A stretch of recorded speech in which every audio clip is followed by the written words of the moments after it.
Welcome you all. ഇന്നത്തെ എന്റെ YouTube വീഡിയോയിൽ ഞാൻ അവതരിപ്പിക്കാൻ പോകുന്നത് മെക്കാനിക്സ് ഓഫ് ഫ്ലൂയിഡിന്റെ പാർട്ട് 4 ആണ്. പാർട്ട് 4ൽ നമ്മൾ ഇൻട്രൊഡ്യൂസ് ചെയ്യുന്ന topic viscosity and Stokes law.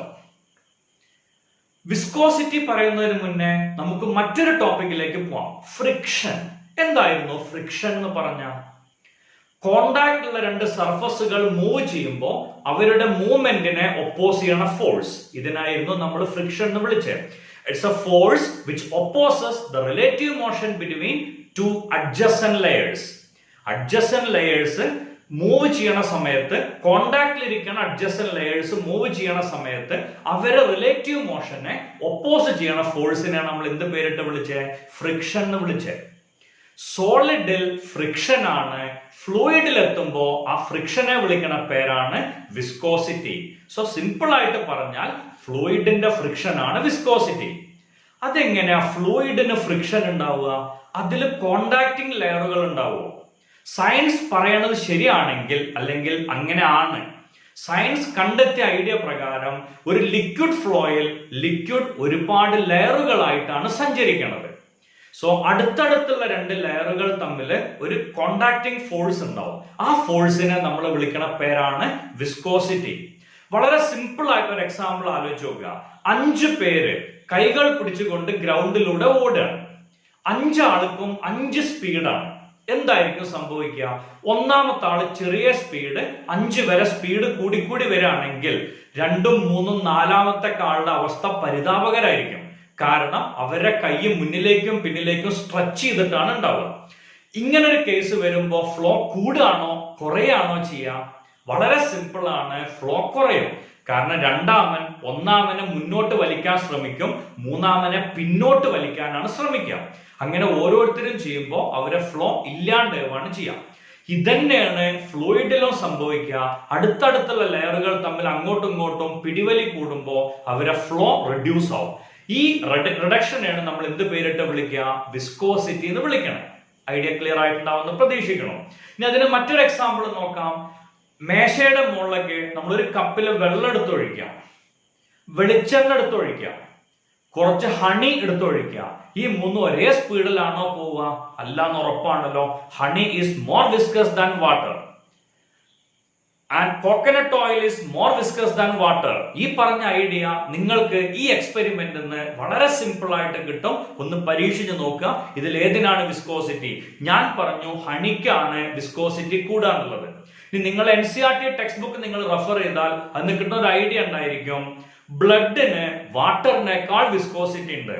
ഏതോ സിനിമയുടെ ക്യാപ്ഷൻ കണ്ടിട്ടുണ്ടാവുമല്ലോ, blood is thicker than water. ശരിയാണ്, ബ്ലഡിന് വിസ്കോസിറ്റി കൂടുതലാണ്. എന്തിനേക്കാൾ? വെള്ളത്തിനേക്കാൾ. വേറൊരു ടോപ്പിക് കൂടെ എന്റെ ബ്രെയിനിലേക്ക് വളരെ പെട്ടെന്ന് കയറി വരാണ്. ഈ ലാക്ടോമീറ്റർ എന്ന് പറഞ്ഞൊരു സാധനം നമുക്കറിയാം. പാലില് വെള്ളം ചേർത്തിട്ടുണ്ടോ എന്ന് കണ്ടുപിടിക്കാനുള്ള ഡിവൈസ്. ഈ ലാക്ടോമീറ്റർ ഒക്കെ വരുന്നതിന് മുന്നേ നമ്മളുടെ മുത്തശ്ശിമാര് പാലില് വെള്ളം ചേർത്തിട്ടുണ്ടോ എന്ന് കണ്ടുപിടിക്കാൻ ഒരു പ്രത്യേക മെത്തേഡ് ഉപയോഗിച്ചിരുന്നു. നിങ്ങളുടെ വീട്ടില് മുത്തശ്ശിമാരുണ്ടെങ്കിൽ അവരോട് ചോദിച്ചാൽ അവർ പറഞ്ഞു തരും. ഒരു സ്റ്റീൽ പ്ലേറ്റിലേക്ക് 3-4 ഡ്രോപ്പ് പാല് ഡ്രോപ്പ് ചെയ്തതിന് ശേഷം, അപ്പൊ പാല് ഇങ്ങനെ ഒരു പ്രത്യേക അലൈൻമെന്റിൽ ഒരു ഇറഗുലർ ഷേപ്പിൽ നിൽക്കും. അതിന്റെ നടുവിലൂടെ വിരൽ വെച്ചിട്ട് ഒരു വര വരയ്ക്കാണ് ചെയ്യാം. ഇങ്ങനെ വര വരച്ചതിന് ശേഷം കൈയെടുത്ത ഉടൻ അത് ജോയിന്റ് ആയി എന്നുണ്ടെങ്കിൽ പാലില് വെള്ളം ചേർത്തിട്ടുണ്ടെന്നാണ് അർത്ഥം. അത് ജോയിന്റ് ആയില്ലെങ്കിൽ പാലില് വെള്ളം ചേർത്തിട്ടില്ല എന്നാണ് അർത്ഥം. ഇതെന്തുകൊണ്ടാവും എന്നുള്ളത് ആലോചിച്ച് നോക്കുക. വളരെ സിമ്പിൾ. പാലിന് വിസ്കോസിറ്റി കൂടുതലാണ്. വെള്ളം ചേർത്താൽ വിസ്കോസിറ്റി കുറയും. വിസ്കോസിറ്റി കുറഞ്ഞു കഴിഞ്ഞാൽ അത് വളരെ പെട്ടെന്ന് ജോയിന്റ് ആവും. അതേസമയം അത് വിസ്കസ് ആണെങ്കിൽ കുറച്ചും കൂടെ നേരം ബലം പിടിച്ച് നിൽക്കും. ഇനി ഈ എക്സ്പെരിമെന്റ് നിങ്ങൾക്കൊന്ന് വളരെ സമയമെടുത്ത് ചെയ്ത് നോക്കാം. നമ്മളെ വീട്ടില് ഡിഷ് വാഷ് ലിക്വിഡുകൾ ഉണ്ടാവും അല്ലെ? വീട്ടില് അടുക്കളയില് പാത്രം കഴുകണ ലിക്വിഡ് ഉണ്ടാവും. ആ ലിക്വിഡ് ഒരു 3-4 ഡ്രോപ്പ് ഒരു പ്ലേറ്റിലേക്ക് എടുത്തതിന് ശേഷം അതിന്റെ നടുവിലൂടെ ഒരു വരട്ട് നോക്കുക. കുറെ സമയം നിങ്ങൾക്ക് ആ വര കാണാം. ഇനി അത് മാറ്റിയിട്ട് കുറച്ച് വെള്ളത്തുള്ളികൾ ഒറ്റിച്ചതിന് ശേഷം അതിന്റെ നടുവിലൂടെ വരയ്ക്കുക. നമുക്ക് കാണാം നമ്മളെ കൈയെടുക്കണ മൊമെന്റിൽ തന്നെ ആ വര ജോയിന്റ് ആവും. വിസ്കോസിറ്റിന്റെ ഏറ്റവും സിമ്പിൾ വേർഷൻ ആണ്. അതേപോലെ ഗ്ലിസറിൻ നമുക്കറിയാം ഒന്നും കൂടെ വിസ്കസ് ആയിട്ടുള്ള മെറ്റീരിയൽ ആണ്. ഓക്കെ, ഇപ്പൊ വിസ്കോസിറ്റി എന്നുള്ളതിന് ഒരുപാട് എക്സാമ്പിളുകൾ നമുക്കറിയാം. ഇനി വിസ്കോസിറ്റി പറയുന്നതിന് വേണ്ടി ഒരു ചെറിയ ചിത്രം ഇവിടെ ബോർഡിൽ വരച്ചിട്ടുണ്ട്. ഇങ്ങനെ ഒരു പൈപ്പിലൂടെ ലിക്വിഡ് ഒഴുകി പോവാണ്. നേരത്തെ ഞാൻ പറഞ്ഞു ലിക്വിഡിന് ഒരുപാട് ലെയറുകളായിട്ട് നമുക്ക് കൺസിഡർ ചെയ്യാം. ഏത് ലെയറിനായിരിക്കും ഏറ്റവും കൂടുതൽ വെലോസിറ്റി ഉണ്ടാവുക, ഏത് ലെയറിനായിരിക്കും ഏറ്റവും കുറവ് വെലോസിറ്റി ഉണ്ടാവുക? ആലോചിച്ചാൽ തന്നെ കിട്ടുമല്ലോ. സർഫസിനോട് കോണ്ടാക്ട് ഉള്ള ലെയറിനാണ് ഏറ്റവും ചെറിയ വെലോസിറ്റി ഉണ്ടാവുക. അതെന്തുകൊണ്ടാവും? വളരെ സിമ്പിൾ ആണ്.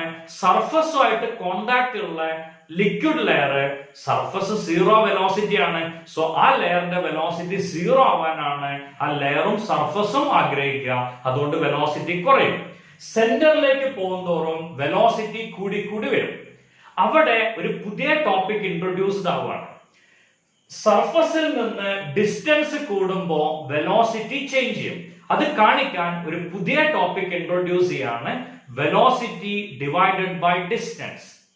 എനിത്തിങ് ബൈ ടൈമിനെ നമ്മളൊരു പേര് വിളിച്ചിരുന്നു റേറ്റ് ഓഫ് ചേഞ്ച് ഓഫ്. അതേപോലെ എനിത്തിങ് ബൈ ഡിസ്റ്റൻസ് വരികയാണെങ്കിൽ അതിനെ വിളിക്കുന്ന പേരാണ് ഗ്രേഡിയന്റ് ഓഫ്, അല്ലെങ്കിൽ ആ ടോപ്പിക്കിന്റെ ഗ്രേഡിയന്റ്. ഇപ്പൊ force by distance, force gradient or gradient of force. ഇവിടെ velocity by distance, so velocity gradient or gradient of velocity. ഇവിടെ വിസ്കസ് ഫോഴ്സ് കണ്ടുപിടിക്കാൻ ന്യൂട്ടൺസ് ലോ ആണ് നമ്മൾ യൂസ് ചെയ്യാം. ഞാൻ ആ ലോ എഴുതുന്നത് ഇങ്ങനെയാണ്: viscous force is directly proportional to A into dV by dx. Force is proportional to area, force is proportional to velocity gradient. Okay, force area ക്ക് proportional ആവും, force velocity gradient ന് proportional ആവും. Directly proportional sign വന്നാൽ നമ്മൾ equal sign ആക്കി മാറ്റും, ഒരു constant കൊണ്ട് മൾട്ടിപ്ലൈ ചെയ്യും. ഇതാണല്ലോ നമ്മൾ സാധാരണ ചെയ്യാറുള്ളത്. അതേ എഫക്ട് തന്നെയാണ് ഇവിടെ, അല്ലെങ്കിൽ അതേ സ്റ്റെപ്പ് തന്നെയാണ് നമ്മൾ ഇവിടെയും അഡോപ്റ്റ് ചെയ്യേണ്ടത്. F is equal to a constant eta into A into dV by dx. ഈ ടോപ്പിക്കിൽ ഉപയോഗിക്കുന്ന കോൺസ്റ്റന്റിനെ നമ്മൾ സാധാരണ പ്രസന്റ് ചെയ്യാറുള്ളത് കോഎഫിഷ്യന്റ് എന്നാണ്. ഫ്രിക്ഷൻ എന്നുള്ള ടോപ്പിക്കിൽ നമ്മൾ ഉപയോഗിക്കുന്ന constant, it's called coefficient of viscosity. So F is equal to eta A into dV by dx. വെറുതെ വിചാരിക്കാം, ഈ പബ്ലിക് എക്സാമിന് അല്ലെങ്കിൽ നിങ്ങൾക്ക് വരാൻ പോണ പബ്ലിക് എക്സാമിന് നിങ്ങൾക്ക് വന്ന question define coefficient of viscosity. ഈ ഈറ്റനെ ഡിഫൈൻ ചെയ്യാനാണ് നിങ്ങളോട് ആവശ്യപ്പെട്ടതെങ്കിൽ വളരെ സിമ്പിൾ ആണ്. A എന്നുള്ളത് 1 എടുക്കുക, dV by dx 1 എടുക്കുക.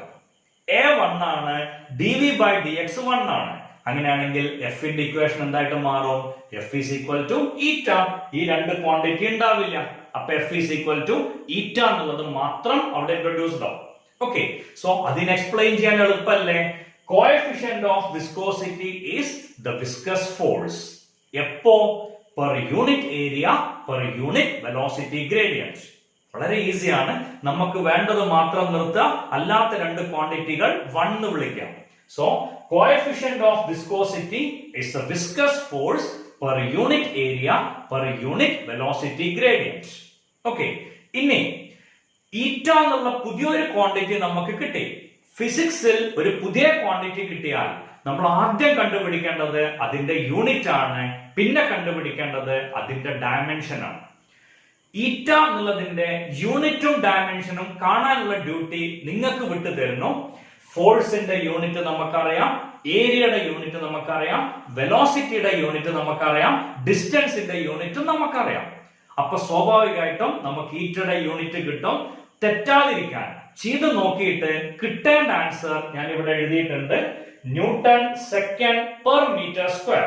ഇതാണ് ഈറ്റ എന്നുള്ളതിന്റെ യൂണിറ്റ്. അതേപോലെ ഈറ്റയുടെ ഡയമെൻഷൻ m l⁻⁻1 t⁻⁻1. ഇതാണ് ഈറ്റ എന്നുള്ളതിന്റെ ഡയമെൻഷൻ. നിങ്ങൾ കോഎഫിഷ്യന്റ് ഓഫ് വിസ്കോസിറ്റിയുടെ യൂണിറ്റും ഡയമെൻഷനും കണ്ടുപിടിക്കുക. തെറ്റാതിരിക്കാൻ ഇക്വേഷൻ ഞാൻ ഓൾറെഡി തന്നു, അത് നോക്കിയിട്ട് കറക്റ്റ് ചെയ്യാം. ഇനി എനിക്കൊരു ഡൗട്ട്, ഈ വിസ്കോസിറ്റി ഓഫ് ലിക്വിഡ് ടെമ്പറേച്ചർ കൂടിയാൽ കൂടുകയാണോ കുറയാണോ ചെയ്യാം? വിസ്കോസിറ്റി ഓഫ് ലിക്വിഡ് ടെമ്പറേച്ചർ കൂടുമ്പോൾ ഇൻക്രീസ് ചെയ്യോ ഡിക്രീസ് ചെയ്യോ. അതേപോലെ വിസ്കോസിറ്റി ഓഫ് ഗ്യാസ് ടെമ്പറേച്ചർ കൂടുമ്പോൾ ഇൻക്രീസ് ചെയ്യോ ഡിക്രീസ് ചെയ്യോ. ആലോചിക്കാം. ഒരു മിനിമം ടൈം കഴിഞ്ഞാൽ അതിന്റെ ആൻസർ ഞാൻ തന്നെ പറയും. വേറൊരു സംശയം കൂടെ. നമുക്കറിയാം, മഴ പെയ്യണ സമയത്ത് നമ്മൾ ബൈക്കിലൊക്കെ പോണ സമയത്ത് വെള്ളത്തുള്ളികൾ വന്ന് നമ്മളെ മുഖത്ത് കുത്തി നോവിക്കാറുണ്ട്. ചെറുതായിട്ട്, വളരെ ചെറിയ പെയിൻ അത് പ്രൊഡ്യൂസ് ചെയ്യും. നമ്മളെ ഉള്ളിലേക്ക് പിയേഴ്സ് ചെയ്ത് പോകുന്നില്ല, പക്ഷെ ചെറിയ വേദനയൊക്കെ ഉണ്ടാവും. ആക്സിലറേഷൻ എന്ന് പറഞ്ഞൊരു ക്വാണ്ടിറ്റി നമ്മൾ പഠിച്ചിട്ടുണ്ട്. ഒരു വസ്തു മുകളിൽ നിന്ന് താഴേക്ക് വരുമ്പോ ജി എന്ന് പറഞ്ഞ ആക്സിലറേഷനിൽ വന്നുകൊണ്ടേയിരിക്കും. സോ ഓരോ സമയത്തും അതിന്റെ വെലോസിറ്റി കൂടി കൂടി കൂടി കൂടി വരും.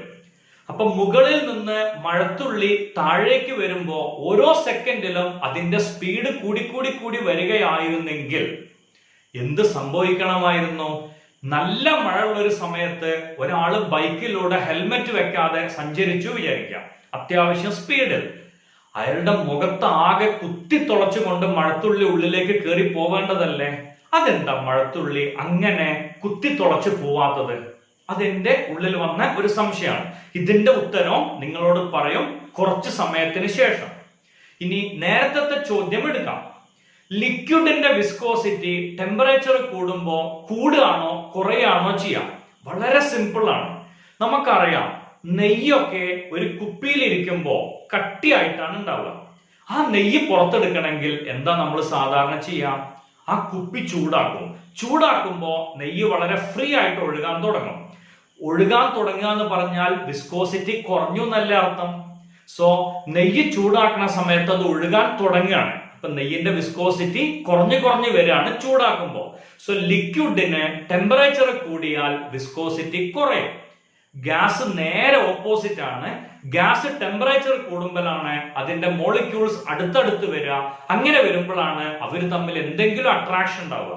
So viscosity of liquid decreases with temperature and viscosity of gas increases with increase in temperature.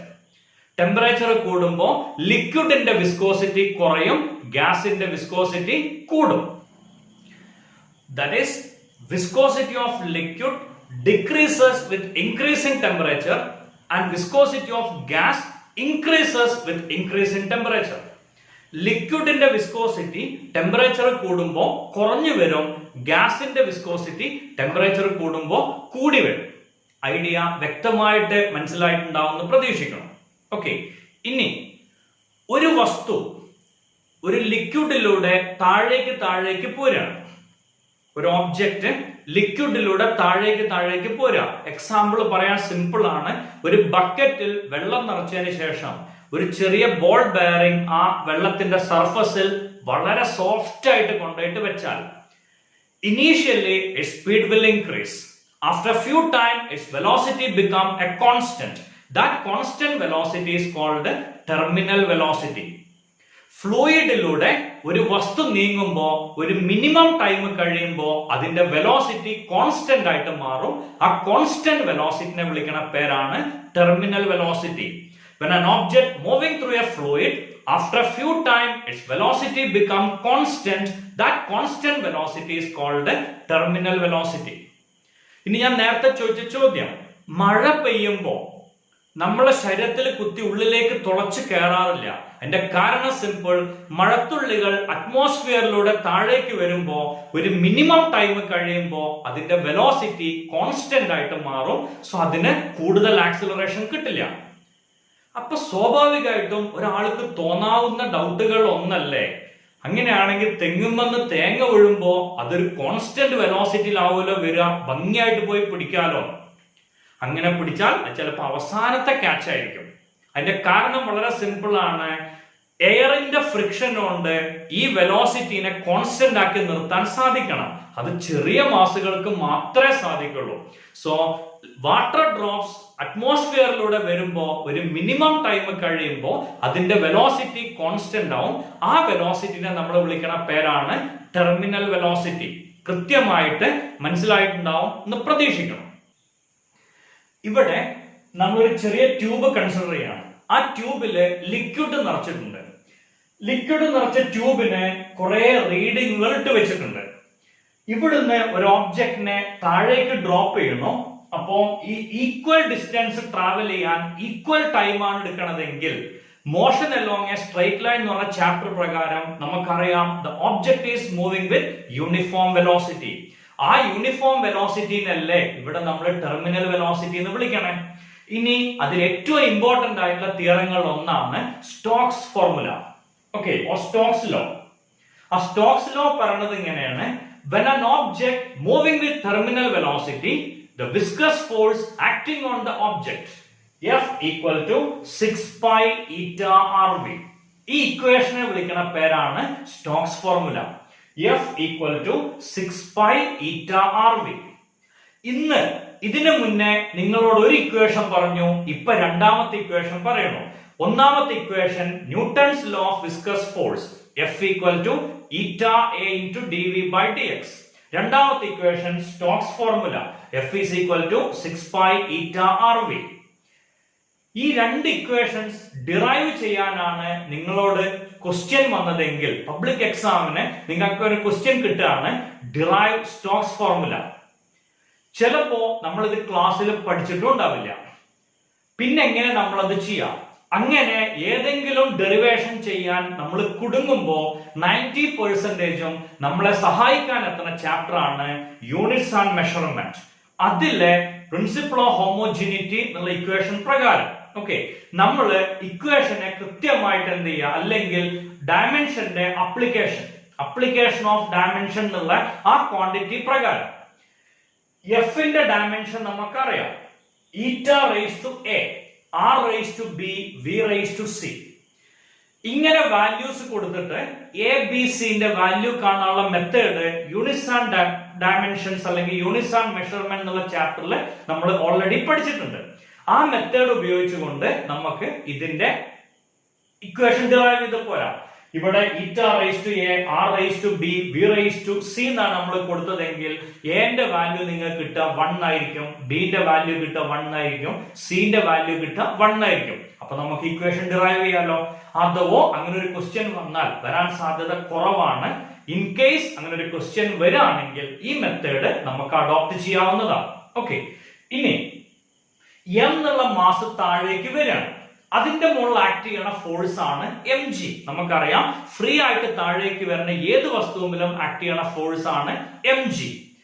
Mass എന്ന് പറഞ്ഞാൽ വോളിയം ഇൻടു ഡെൻസിറ്റി. നമ്മൾ മുന്നത്തെ വീഡിയോയിൽ ഓൾറെഡി ചെയ്തൊരു ക്വാണ്ടിറ്റി ആണത്. ദെൻ വോളിയത്തിന് പകരം 4/3 pi r ക്യൂബ്. അത് എന്തിന്റെ ഇക്വേഷൻ ആയിരിക്കാം? 4/3 pi r ക്യൂബ് സ്ഫിയറിന്റെ വോളിയത്തിന്റെ ഇക്വേഷൻ. ഒരു മാസ് താഴേക്ക് വീഴുന്നു, അത് സ്ഫെരിക്കൽ ആവണോ എന്നൊരു ചോദ്യമുണ്ട്. വളരെ സിമ്പിൾ ആണ്. നമ്മൾ എടുക്കുക പോയിന്റ് മാസ് ആണ്. പോയിന്റ് മാസ് എന്ന് പറഞ്ഞാൽ അത് ഏത് ഷേപ്പ് ആയിട്ടാ വരിക? സ്ഫെരിക്കൽ ഷേപ്പ് ആണ്. സ്ഫിയറിന്റെ വോളിയം 4/3 pi r ക്യൂബ്. ഒന്നാമത്തെ equation F is equal to 6 pi eta RV. രണ്ടാമത്തെ equation F is equal to 4/3 pi r cube rho g. രണ്ട് ഫോഴ്സുകൾ കിട്ടിയിട്ടുണ്ട്. രണ്ടും എഫ് ആണ്. അപ്പൊ നമുക്കറിയാം അതിന്റെ വലതുഭാഗങ്ങളെ ഇക്വേറ്റ് ചെയ്യാം. We can equate the right side of two equations. So we will get 6 pi eta RV equal to 4/3 pi r cube rho g. Equation കാണുമ്പോൾ തന്നെ നമുക്കറിയാം പൈ എന്നുള്ള ക്വാണ്ടിറ്റി ക്യാൻസൽ ആവും, ആർ എന്നുള്ള ക്വാണ്ടിറ്റി ക്യാൻസൽ ആവും. അപ്പൊ നമുക്ക് ആൻസർ കിട്ടുക 6 eta v equal to 4/3 r square rho g. ഇനി 6നെ റൈറ്റിലേക്ക് കൊണ്ടുപോകണം, ഈറ്റനെ റൈറ്റിലേക്ക് കൊണ്ടുപോകണം. അങ്ങനെ കൊണ്ടുപോകുമ്പോ 4/18 എന്ന് വരും. 2 കൊണ്ട് ക്യാൻസൽ ചെയ്യുമ്പോൾ 2/9 എന്ന് കിട്ടും. അപ്പൊ നമുക്ക് ആൻസർ കിട്ടുക v equal to 2/9 r square rho g divided by eta. Terminal വെലോസിറ്റിയുടെ ഇക്വേഷൻ ഒരിക്കൽ കൂടെ ഞാൻ ഇവിടെ എഴുതി. v equal to 2/9 r square rho g divided by eta. അതിന്റെ പ്രോബ്ലം പാർട്ടിൽ നമ്മൾ നിർബന്ധമായും പഠിച്ചിരിക്കേണ്ട ക്വാണ്ടിറ്റികൾ ഒന്നാണ് n small drops combine to form a big drop. n ഡ്രോപ്പുകൾ കൂടി ചേർന്ന് ഒരു വലിയ ഡ്രോപ്പ് ഉണ്ടാവുക. നമുക്കറിയാം ഡ്രോപ്പ് എന്ന് പറഞ്ഞാൽ സ്ഫിയർ ആണ്. സ്ഫിയറിന്റെ വോളിയം കാണാനുള്ള ഇക്വേഷൻ 4/3 pi r ക്യൂബ്. ഞാൻ ഈ വരച്ച ഫിഗറിൽ ചെറിയ ഡ്രോപ്പിന്റെ റേഡിയസ് എടുത്തത് സ്മോൾ r ആണ്, വലിയ ഡ്രോപ്പിന്റെ റേഡിയസ് ക്യാപിറ്റൽ ആർ ആണ്. ദെൻ ഒറ്റ വലിയ ഡ്രോപ്പ് ആണ് ഉണ്ടാവുന്നത്, അതിന്റെ volume 4/3 pi capital R cube. n small drops combined to form this big drop. So total volume due to small drops will be n into 4/3 pi r cube. ഒരു ചെറിയ ഡ്രോപ്പിന് 4/3 pi r cube. അപ്പൊ n drops വരുമ്പോ n into 4/3 pi small r cube. 4/3 pi രണ്ടെണ്ണം cancel ആവും. അപ്പൊ ബാക്കി നമുക്ക് കിട്ടുക r cube equal to n into small r cube. Or r equal to n raised to 1/3 into small r. ഇനി അതിൽ കുറച്ചെണ്ണം നമ്മൾ ബൈ ഹാർട്ട് ചെയ്ത് വെച്ചാൽ പ്രോബ്ലം ചെയ്യാൻ നമുക്ക് ഈസി ആവും, അല്ലെങ്കിൽ അതിന്റെ ആൻസർ നമ്മുടെ ബ്രെയിനിലേക്ക് ഉടൻ വരും. 8 ഡ്രോപ്പ് കൂടി ചേർന്ന് ഒരു ഡ്രോപ്പ് ഉണ്ടാവുകയാണെങ്കിൽ നമുക്കറിയാം 8 raised to 1/3 is 2. So 8 drop കൂടി ചേരുമ്പോ 2r. 27 ഡ്രോപ്പ് കൂടി ചേരുമ്പോ 3r. When 8 drops combine to form a big drop, new radius will be 2r. 27 drops combine to form a big drop, new radius will be 3r. 64 drops combine to form a big drop, new radius will be 4r. 125 drops combine to form a big drop, new radius will be 5r. ഒന്നും കൂടെ ഉണ്ട്, 1000 ഡ്രോപ്പുകൾ കൂടി ചേർന്ന് ഒരു drop ആവുകയാണെങ്കിൽ new radius വരിക 10r. Okay, 10r ആണ് പുതിയ റേഡിയസ് വരിക. ഇതെന്തിനാ അങ്ങനെ പറഞ്ഞെന്ന് ചോദിച്ചാൽ നിങ്ങൾക്ക് ഒരു ക്വസ്റ്റ്യൻ കിട്ടാണ്. 8 ഡ്രോപ്പുകൾ കൂടി ചേർന്ന് ഒരു ഡ്രോപ്പ് ഉണ്ടായി, അത് താഴേക്ക് വീഴുമ്പോഴുള്ള വെലോസിറ്റി എത്രയാ? ഒരു ഡ്രോപ്പ് വീണപ്പോഴുള്ള വെലോസിറ്റി v ആണെങ്കിൽ 8 ഡ്രോപ്പ് താഴേക്ക് വീഴുമ്പോൾ what should be new velocity? When 8 drops combine to form a big drop and it is moving downwards with a velocity v. If one drop is moving with a velocity small v, what should be new velocity or what should be capital V? വളരെ simple ആണ്. 8 drop കൂടി ചേർന്ന് ഒരു drop ഉണ്ടായാൽ new radius will be 2r. അപ്പൊ ഇവിടെ ഈ r എന്നുള്ള സ്ഥാനത്ത് 2r വരും. അതിന്റെ സ്ക്വയർ ആണ് വരിക 4r സ്ക്വയർ. അപ്പൊ ഈ ഇക്വേഷനിൽ ഇല്ലാത്ത ഒരേ ഒരു ക്വാണ്ടിറ്റി ഇവിടെ എക്സ്ട്രാ വരും, ദാറ്റ് മസ്റ്റ് ബി 4. ബാക്കിയുള്ളതൊക്കെ ഇവിടെ ഉള്ളതാണ്. 2/9 ഉണ്ട്, r സ്ക്വയർ ഉണ്ട്, റോ ഉണ്ട്, g ഉണ്ട്, ഈറ്റ് ഉണ്ട്. അല്ലാത്തത് ആ 2ന്റെ സ്ക്വയർ മാത്രം. So new velocity will be 4v. അങ്ങനെയാണെങ്കിൽ 27 ഡ്രോപ്സ് കമ്പൈൻ ചെയ്ത് ഒറ്റ ഡ്രോപ്പ് ആയാൽ what should be new velocity? Very simple. 27 drops combine to form a big drop. New radius will be 3r. If new radius is 3r, new velocity will be 3 square into initial velocity. So that must be 9v. അപ്പോ 64 drop കൂടി ചേർന്ന് ഒരു drop ആയാൽ what should be new terminal velocity? Very simple. 4 square into v means 16v. ഈ idea clear ആയിട്ടുണ്ടാവുമെന്ന് പ്രതീക്ഷിക്കണം. Okay, so viscosity Stokes formula ഇത്രയാണ് ഈ വീഡിയോയിൽ ഞാൻ പറയാൻ ആഗ്രഹിച്ചത്. ഓക്കെ, ഇന്നത്തെ എന്റെ വീഡിയോ കണ്ട് നിങ്ങൾക്ക് ഇഷ്ടമായെങ്കിൽ വീഡിയോ സബ്സ്ക്രൈബ് ചെയ്യുക, ലൈക്ക് ചെയ്യുക, നിങ്ങളുടെ സുഹൃത്തുക്കൾക്ക് ഷെയർ ചെയ്യുക. Thank you.